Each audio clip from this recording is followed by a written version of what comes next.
And we're very pleased to be joined by the filmmaker Stanley Nelson. Stanley, thank you very much for the time. I appreciate it. Thank you. Obviously, this story has national, if not international, appeal to it. But there's a local connection to our viewerships. And before we talked about the film, talk about the connection to a Michael Schwerner. We're obviously approaching that 50th anniversary of the Freedom Riders. But talk about him and a Pelham native.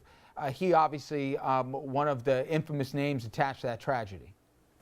Yeah, well, Michael Schwerner was, Mickey Schwerner was a New Yorker who had gone down to Mississippi to help organize Freedom Summer, and then went back to Oxford, Ohio for the training, along with Andrew Goodman, who was also from New York, and African-American native Mississippian, James Chaney, who went back down to Mississippi early. They went down a day before the actual volunteers were going down because a church had been bombed, and they went down to investigate, and they immediately disappeared. And through that whole summer, people were searching for their bodies, searching for them, and it kind of cast this shadow over the whole summer because they were missing. And finally, in August, their bodies were found, and they had been murdered. And for folks who don't know, especially in the Lower Hudson Valley, Mickey was a Pelham resident, Pelham High graduate. In fact, the town I grew up in, and there'll be a special screening of this film this coming Sunday in the Pelham Picture House before the broader audience will get to see it on June 24th on American Experience. Obviously, this is a story very close to you, Stanley, that you've covered in different forms. I'm curious, what did you learn differently in putting together this film than even the prior works associated with that you've done before? Well, this is the first film that is really situated, in Mississippi in the 1960s. So, I learned so much. I learned about what Mississippi was like, which I think is incredible. And most people who see this film will learn something new. That Mississippi was, even in terms of the South, Georgia, Alabama, Mississippi was a special case. Mississippi was a real police state. The police departments in Mississippi were ruled by the Ku Klux Klan. So I think you learn so much. I think also in this film, in the last third of the film or so, we talk about the Mississippi Freedom Democratic Party and their challenge at the convention in 1964. So Mississippi sends an alternate delegation, which is organized by Freedom Summer, of an integrated delegation to the Democratic National Convention to challenge the all-white delegation from Mississippi. And it's just an incredible story. They have a great case. They have they get a high-powered Washington lawyer to volunteer to be their attorney. Martin Luther King speaks in their behalf. Rita Schwerner, whose husband was murdered, speaks in their behalf. And one of the great heroes of the civil rights movement that most people don't know about, Fannie Lou Hamer, who was a native African-American Mississippian who was a sharecropper and had been thrown off her land for trying to register to vote. She's like the cleanup hitter.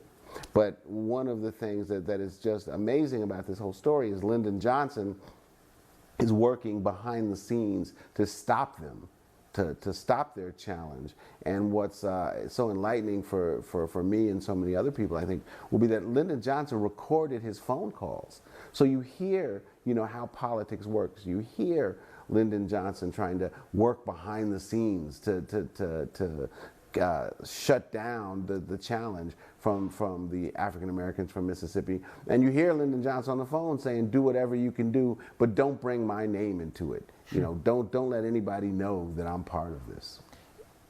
Also as it relates to history, I think sometimes we conflate things, and I think the idea of the Freedom Riders and the Summer Volunteers were the same thing, but they weren't.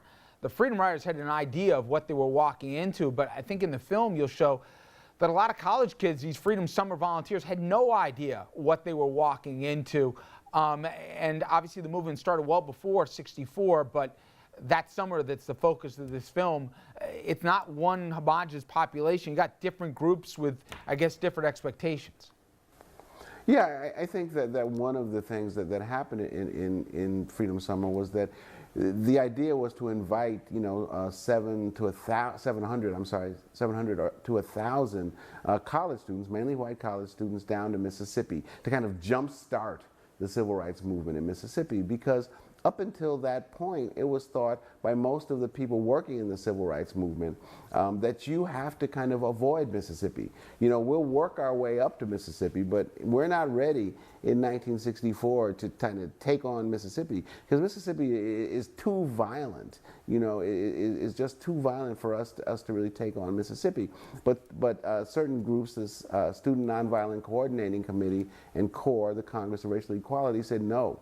We've got to go into Mississippi, and we've got to go in now, because, we're in the right. And we're not going to dance around Mississippi. We're going to challenge Mississippi head on. And the way we're going to do that is to invite, these college students into Mississippi to work during the summer of 1964. And that will bring the publicity and the attention to Mississippi that will hopefully negate the violence. And Stanley, you talked about the sustained violence. It wasn't just the horrific murder of those 3 college kids. This went beyond this. You're talking about 35 churches were burned down. You had 70, whether it be homes or community centers. A lot of both, not just murders, but sustained beatings that were going on. I mean, violence was prevalent. It wasn't in isolated instances, right?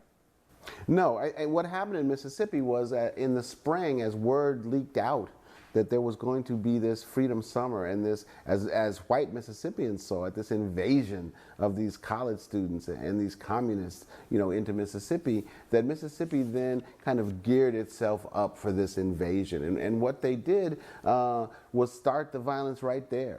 So from the spring of '64 on, the violence just started, and there's incidents after incident of violence. And in the film, we talk to volunteers who talk about that violence and the fear that they lived with, through that whole summer.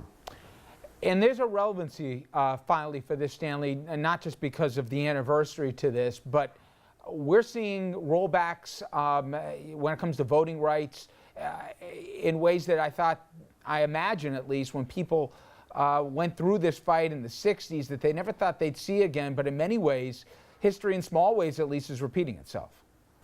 Right. One of the consequences of Freedom Summer was a year later, Lyndon Johnson passes the Voting Rights Act, which put certain counties under federal protection, and that was what really opened up the South and really opened up Mississippi.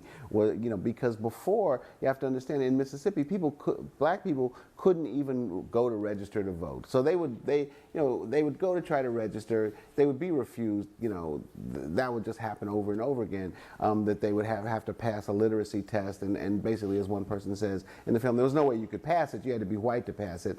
You would just fail. But then what would happen would be, because you tried to register to vote, there would be consequences.